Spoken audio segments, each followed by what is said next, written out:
A prominent Zimbabwean politician, Job Sikhala, was arrested last night at a roadblock in South Africa. Sikhala, who is an avid critic of the current President Emmerson Mnangagwa, was previously arrested in Zimbabwe and later released. Authorities have not indicated why he's been arrested in South Africa's capital. Information is still sketchy surrounding the nature of the charges faced by Sikhala, but those close to him say he was stopped at the roadblock while travelling with a relative in a vehicle in Pretoria after meeting some Zimbabweans. There are unconfirmed reports that lawyers have been dispatched from Zimbabwe to help him with the case. National Democratic Working Group spokesperson Isaih Ndawana joins us now for more. Good evening and thanks for joining us here on Late Edition. Is there any clarity on whether explosives were indeed found in his car? Thank you, Juliet, for hosting me tonight in this late news bulletin edition.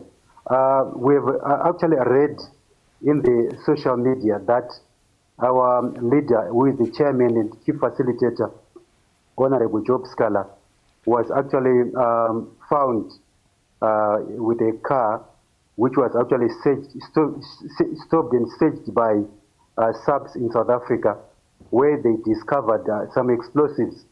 That is the news which we have received back home. But as we've heard from the lawyer in South Africa, Mavuza, he's actually pointed out what transpired. But there's quite a lot of foul play which might be connected to the issue.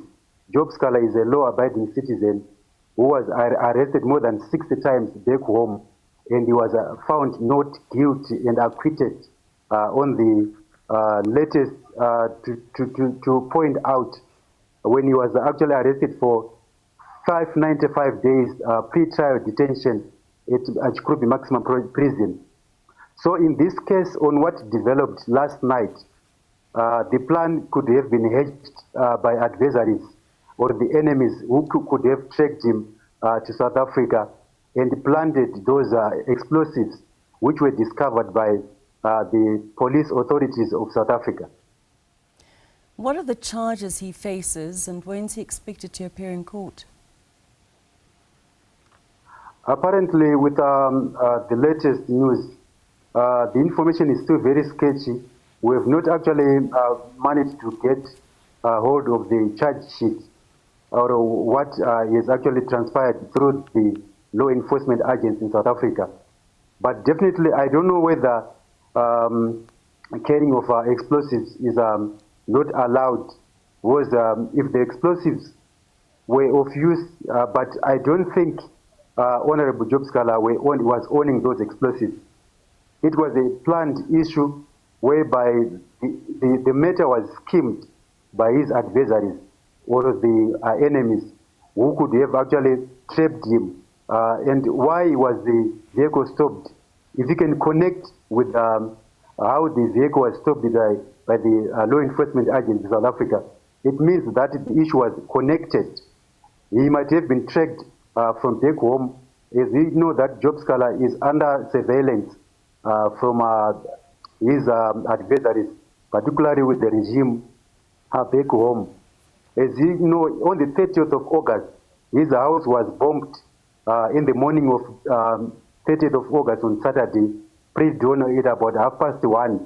2 bombs were actually held at his home in St. Mary's, where we went there and found the house destroyed with all windows broken down. And the French door was actually broken down by those bombs. So definitely, maybe this could be hedged to say they want to substantiate that the bombing which happened at his house in St. Mary's could have been done as an in-house. But however, that is totally something which is very different.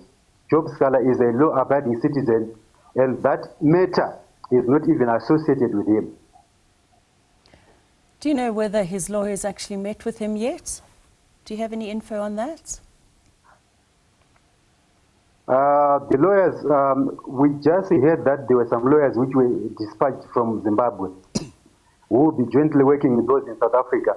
But we only heard Mr. Mavuza, who was actually interviewed by SABC, and he gave his side of the story that Honorable Job Sikhala was arrested and is in detention. And they are waiting for the court on Monday. However, he said the police were very cooperating, and they went to where his car was parked to check on the video footage to prove whether the matter was actually done by him or it was done by people who planted or manufactured that story. Well, this is obviously a developing story, and we hope to have more information in the next few days, and certainly once he has appeared in court on Monday. Thanks for chatting to us this evening.